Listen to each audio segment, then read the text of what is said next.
Okay, well, thank you very much for giving me this opportunity to connect with you by video link. I'm just so very sorry not to be there in person. The topic of this talk is going to be marine plastic debris. And to introduce myself just a little bit, I'm here. I was going to say I've travelled to you from the southwest of England, but unfortunately I'm still in the southwest of England. We're a very beautiful part of the country. We're surrounded by the sandy beaches and beautiful water, and it's the part of England where many people come on holiday because of that. But the reason I have been studying marine plastic debris for the last decade or so is because of this. Because when we go for a walk on our local beach, all too frequently, what we encounter is not the beautiful sandy beach that we expect, but we encounter something like this. In fact, it has become so common that we don't even see this kind of debris. We simply step over it. And this isn't just a problem for the southwest of England, where we have such a high population and so much ship traffic. But we can go to the furthest reaches of the world. We can go to the coast of Iceland, and we can see a similar picture. And we can go to the depths of the southern oceans, and we can find that our anthropogenic debris, and our particularly plastic debris, has washed up even there, where the nearest population is many thousands of miles away. So how did we get to a state like this? How did we get to a situation where we've had such a huge impact on the environment around us? Well, we can trace that back to the 1950s, when we discovered the ability to mass produce things. And amongst those things were plastic items in novel types of polymers. And around about the same time as this great discovery was made, we seem to have made a collective decision as a society that it would be absolutely okay to produce these things and to throw them away. We simply invented throwaway society. This has been a wonderful idea, but if you consider that the current rate of plastic pollution is around 300 million tonnes a year, and if we were to weigh the entire biomass of the human population on the planet, we would find that that equates to about 300 million tonnes a year. And then we consider that half of the plastic items that we produce, we use for only 20 minutes and we throw them away. You can start to appreciate the scale of the problem. It's been estimated that around about 10% of all of that plastic reaches the oceans, either from the land or from ship traffic. And you will be familiar, I'm sure, with the reports of the Great Pacific Garbage Patch or other garbage patches floating around in the great oceanic gyres, where they've been cooled by the currents of the oceans and by wind and by tide. But I'm not going to talk here about the very physical impact of large pieces of plastic and their ability to entangle and to harm larger marine animals. The topic of this particular talk is going to be microplastics.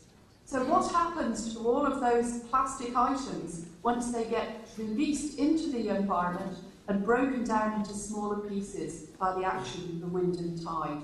And why should we care? Why should we be bothered about this scale of pollution? But what do I mean by microplastics? I'm referring to items that are less than around 5 millimetres in diameter. And I'm not placing a lower limit on those sizes. So in addition to microplastic particles, I'm also talking about nanoscale plastics, which we are increasingly able to detect in the environment. You can see that by microplastics we mean those larger pieces and fragments that we can see by the naked eye. But in addition, there are items that we have to detect by microscope. In the bottom left-hand side of the screen, you can see a scanning electron micrograph image of a fibre. We very frequently find fibres in our water and our sediment samples.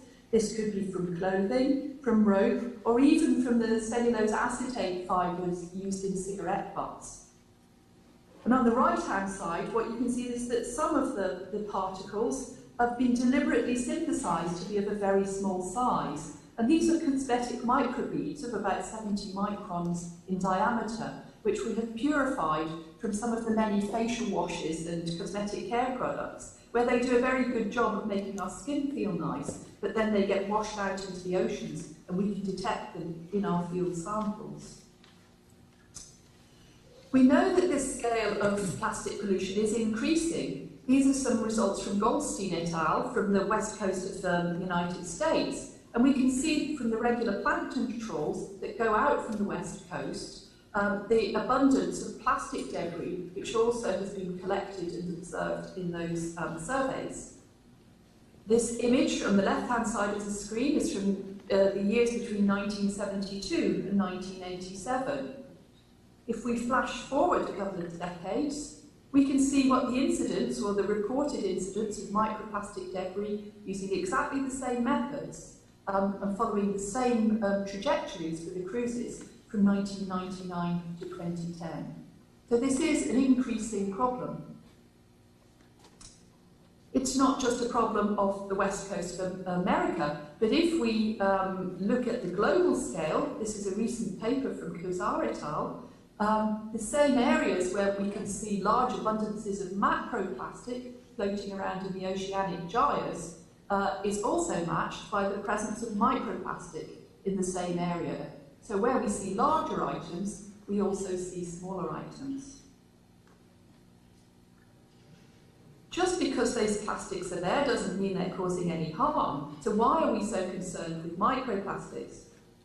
The reason for this is that they overlap with the size range of the food items and the organisms that form food for many particle feeders in the ocean. Particles in the micrometer scale form an overlap with food items for pico and nanoplankton, whilst if we move up the scale to the millimeter scale, we see that these items can also form food for macrofauna as well. So it's not just that the plastic is there, but also because it's interfering with particulate processes, or potentially interfering with particulate processes in the ocean. So this leads us to the question of whether microplastic is in fact ingested by any of the organisms in the marine food web, and if it is, what it might be doing. So the first question that we addressed in our research was whether microplastic was ingested. And when we looked at this food web and we chose to discuss where we would start our studies, we felt that the bottom of the ocean would be one of the first areas. So we concentrated our first studies on marine bivalves. Bivalves, as many of you will be aware, are capable of filtering very large quantities of water, up to 4 litres an hour, and contribute greatly to the clarity of the coastal oceans by consuming and processing particles. If microplastics are ingested, then mussels and other bivalves seem to be a good first choice for investigating these effects. And these studies were from 2007 from one of my PhD students, Mark Brown.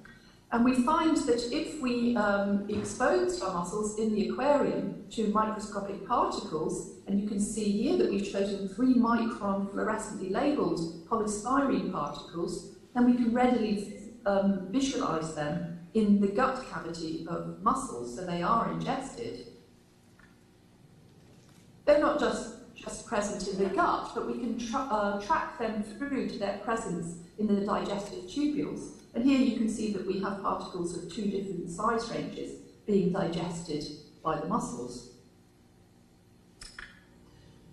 And they don't just enter the digestive tract, but we also find that they translocate across the surface of the digestive tract and can be taken up into the open circulatory system of the mussel. We find both sizes of plastic particles. Here on the left, you can see 3 micron and the 10 micron, slightly less than 10 micron plastic particles. On the right, you can see that these particles are also processed. Here we can see phagocytosis of one of the particles by one of the multifunctional hemocytes that circulate through the circulation system of the mussel. And these particles can persist in the body of the mussel for a significant amount of time.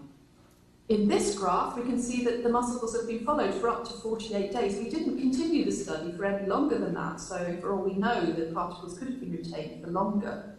But after a pulse exposure, the majority of particles are excreted, but a significant minority remain within the tissues for up to 48 days. Now, of course, this is important because it means that if the particles are present in the body of this organism, then they may be capable of being transferred to other organisms. We move forward 7 years to a recent paper by Kallenberg and Janssen, who chose to investigate the presence of microplastics in bivalves which had been cultured for human consumption. In the graph at the top, we can see the size range of particles which they found in Mytilus edulis, the edible mussel. And in the bottom, we can see the size range of particles which they found in the tissues of edible oysters, Crassostrea jugus. And certainly for the mussels, the size range of particles that they were finding were very similar to the results that we had found in our earlier studies. And we can see images of some of those plastic particles on the right. At the top, this is a small red fragment found in mussel tissue, and at the bottom on the right, we can see a small green leaf which was found in one of the oysters.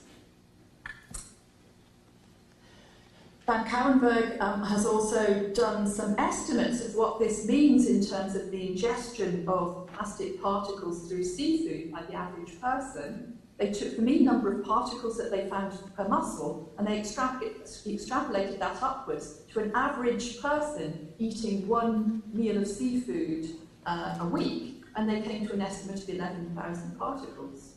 Whether this has any harm on the humans who are consuming them, we don't yet know. So have we got any evidence for trophic transfer of particles through the marine food web?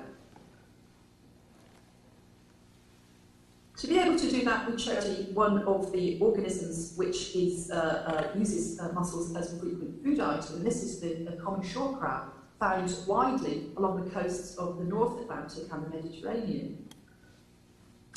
And what we did was expose mussels to microplastic beads, and they used the mussels to feed them to crabs in aquarium studies.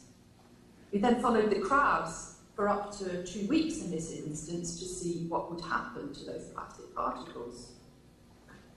And here we can see images of the internal gut contents of these crabs up to 14 days later. And here we've used Raman bioimaging techniques, which were more frequently used for screening human and health studies for the presence of abnormal items within human bodies.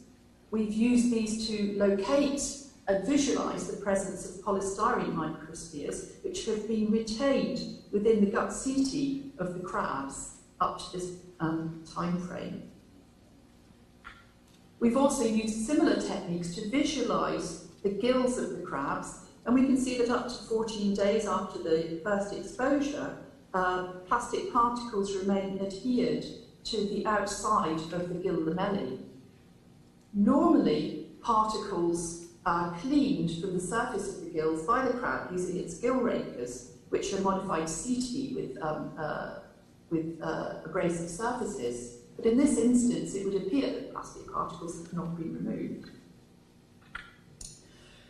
One very recent result, which has just been published this week to bring to your attention, is some samples where we have been feeding crabs mussel samples, where the mussels have been exposed to fibres. We frequently find fibres in the field samples that we collect, and here the interesting point to note is that the fibres are themselves changed after their passage through the crab's gut.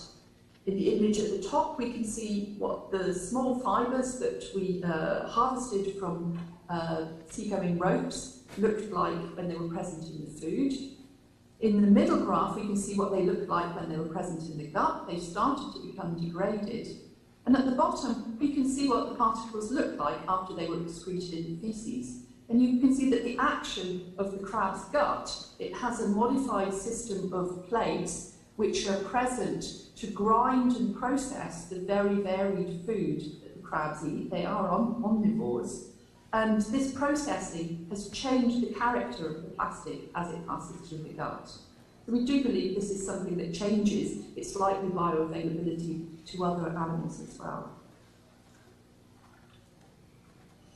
So we can see that microplastics are present, and we can see that they're ingested by a wide range of animals. But if they don't do any harm, then should we be worried about this problem at all?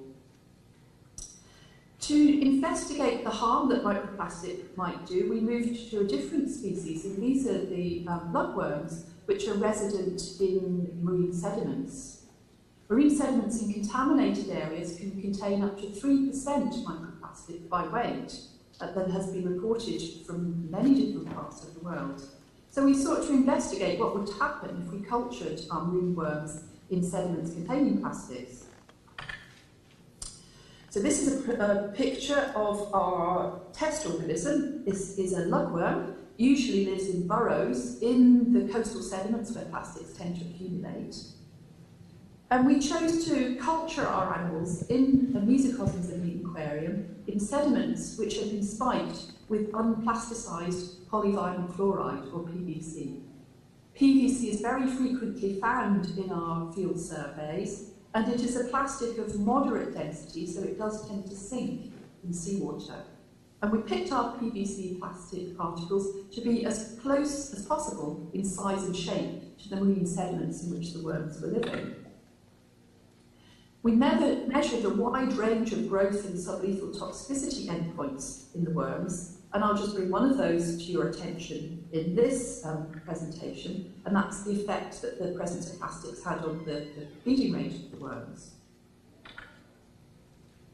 In this graph, we can see that the presence of 5% PVC in the sediment in which the worms were living was able to significantly reduce their feeding. It also significantly reduced the amount of lipid that the worms were able to store in their bodies. Now, feeding rate is measured in these worms by measuring the formation of these characteristic casts of sediment which the worms throw up onto the surface of the sand. And when we studied this further to try and look at the mechanism by which feeding had been reduced, we found that in fact the change in feeding had been caused by a change in the amount of time taken to process the contents of the gut. So on the left we can see the hourly number of digestion events, which had decreased significantly in worms, and on the right we can see the digestion time, which had increased. So with just a tiny amount of plastic in the sediment, the worms were retaining the sediment for longer within their gut. And what we put this down to was a form of post-ingestive sorting, where the low nutritional content and different density of the plastics has led them to be retained within the gut. What we've also been able to show is that these retained PVC particles, if we load them up with different kinds of contaminants before we start the studies, that they do transfer into the tissues of the worm, no doubt enhanced by the increase in the gut residence time. So we can see that for many of these contaminants, nonylphenol and phenanthrene, the increase in bioaccumulation of the contaminants in the worm's tissues approaches 3,500% for nonylphenol. So for many of these highly hydrophobic contaminants, they are transferred when adhered to the plastics into the tissues of the animals which are digesting them. Okay, so that gives us a bit of an overview of the kinds of biological effects that we might like to see. How do we know what the ecological relevance of many of these biological effects is? Or are there any ecological impacts at all? How would we find that out? And many of the studies that we're doing to try to address that question have returned to the surface waters where we see floating plastic debris. In every single sample that we have taken from the many field studies that we've done around the North Atlantic, the Mediterranean and the coast of the UK, we find microplastics floating in our surface water samples, every single sample. And what we've been studying, and many of the next few slides are images for you, just to show you the kinds of images that we are obtaining, are that the plastics that we collect are very readily ingested by a wide range of planktonic species.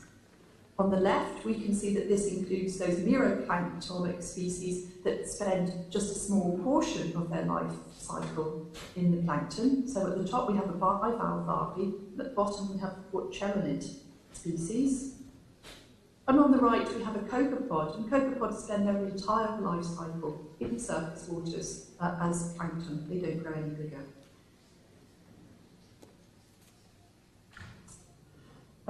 Here I can show you an image which has been taken by the same Raman spectroscopy technique which I showed you earlier. And what this is doing is showing that nano-sized particles, or micron-sized particles, have been adhered or have become adhered to the surface setae of the animals. And this is a Tamara, which is a common form of copepod that's present in the plankton.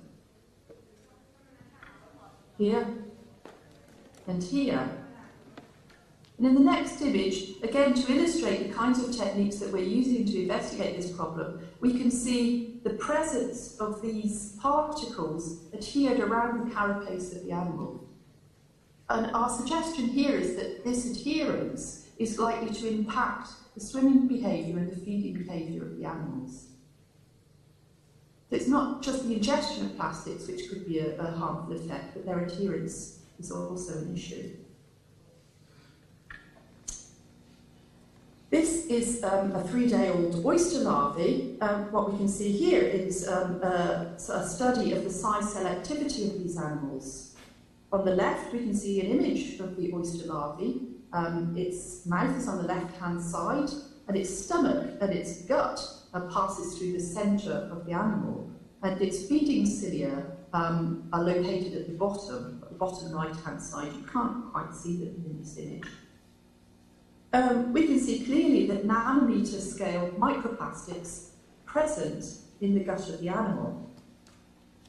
The top right-hand side of the screen, we can see if we increase the size range of these particles to a few microns, then again these particles are ingested, and we can see them clearly in the gut of these 3-day-old D-shell larvae. But when we move on to the 20 micron scale particles, we can see that the animals are not able to ingest this size of particle. It's starting to give us a target of the kinds of sizes that these animals can ingest. And what we're starting to do, and again this paper is close to being published, it's in review at the moment. On the left we can see the kinds of size ranges that we're seeing for very small 3-day-old larvae. And on the right, what we've been doing is following those larvae through to a more mature stage of their development, and we're tracking the change in the size selectivity of the animals. We're also able to take these larger particles in more mature animals, and we're able to investigate what happens with particles that are showing different kinds of surface character.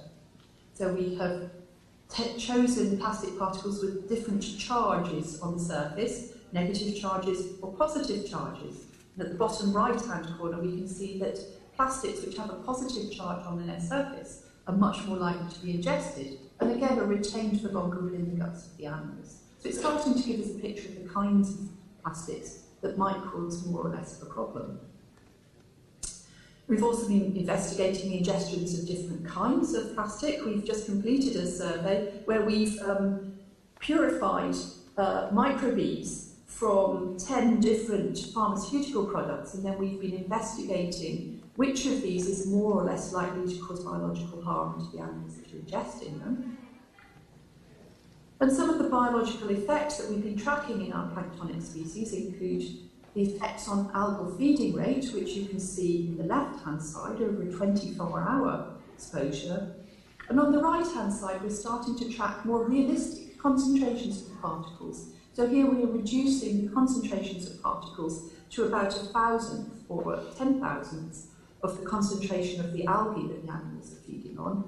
And we're tracking through over longer exposures to determine what effects these might have on the fecundity of the animals, the hatching success of the eggs that they produce, and the diameter and condition of the eggs. Ultimately, the key question, of course, is what these ecological effects are. I wanted to try, hopefully, and show you an image of some of the modelling studies. We've been using particle tracking models to investigate where the hotspots of accumulation are in our local seas. This is a finite volume coastal ocean model called FVCOM, which our modellers on our projects have been using to highlight for us what concentrations of plastics we might find at the same locations where we know the concentrations of zooplankton, so that we can provide a more comprehensive determination of what the overall effects on ecosystem function might be. Okay, so that's the conclusion of what I wanted to tell you. really that microplastics are present in the ocean, they are bioavailable to marine animals. We're investigating how they enter the food web and what effects they might have once they've been ingested. We studied inflammation, we've noted delayed gut transit, and we're increasingly seeing changes in the energy allocation that organisms that ingest large amounts of plastic are able to put towards growth. What we're particularly interested in taking forward are what those ecological consequences might be, particularly for functions such as carbon cycling in the ocean. So I'd like to thank all the many students and researchers who've been working with me on this interesting research, and to ask you whether you have any questions for me, and in fact whether you're all still there.